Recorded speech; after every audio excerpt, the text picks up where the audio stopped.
welcome to Cheap Joe's Art Stuff. My name is Julie, and I'm here to impart some knowledge to you today via a 2-minute art tip. And today's tip actually comes from a YouTube comment from a viewer. If you rewind a little bit, you will see that we were talking about paper surfaces, and we had a customer comment about, oh, well, I guess we'll be talking about other aspects of paper coming up soon. And I thought, well, yeah, why not? We should just definitely do that. So today we're going to be talking about paper weight. I'm going to explain to you how those numbers and everything are derived and where all this stuff came from. Numbering system that we use to describe artist paper actually derives from the printing industry. So this is how they actually weigh and talk about different kinds of papers for printing purposes. And basically we start out with a ream of paper. So, you know, like when you go to the office supply store and you buy a pack of paper for your printer or whatever, you will buy a ream. And the definition of a ream is 500 sheets. So when you buy a ream, they come up with a weight for that 500 sheet stack based on its conventional sheet size. And so for most artist papers, as you know, like especially, you know, watercolor and large drawing papers, they are 22 by 30.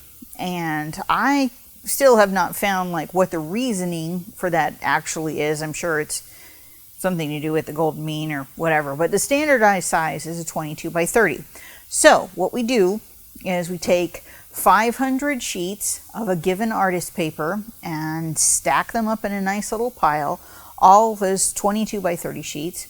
We weigh that stack of 500 sheets, and whatever that weighs gives us a number to assign to that thickness of paper. So 90 pound, like, or that kind of sketching weight paper would be the kind of thin stuff that you see like in like a watercolor sketchbook, that would be for dry brush only and stuff like that. And then you go on to like 140 pound, which is the most conventional kind of like artist or watercolor paper, that can withstand, you know, almost any kind of watercolor treatment, but it does need to be stretched and stuff, and on and on and on. So that's how we come up with those weights. They're based on 500 sheets stacked up of a standard sheet size. And by the weight of that stack is the number that we assign to it.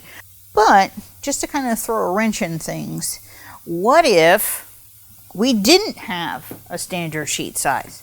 What if it was completely and totally different in huge? Like this one. This is some Arches Natural White and a huge, what was called, I believe, Single Elephant, which is a 25¼ by 40 sheet. It's beautiful. Whew, look at it. Just want to pet it. But anyway, my point being is, if we weighed 500 sheets of this larger sheet, you would get a higher number, would you not? Because you have a whole lot more paper. Does that mean that it's any thicker? No, it does not. It just means it's bigger. So when you're shopping in the catalog or online, make sure to be aware of the actual sheet size versus the number that it says in terms of what its weight is. Because if it's a larger sheet, a lot of times have a much larger number in terms of its paper weight. So check those numbers.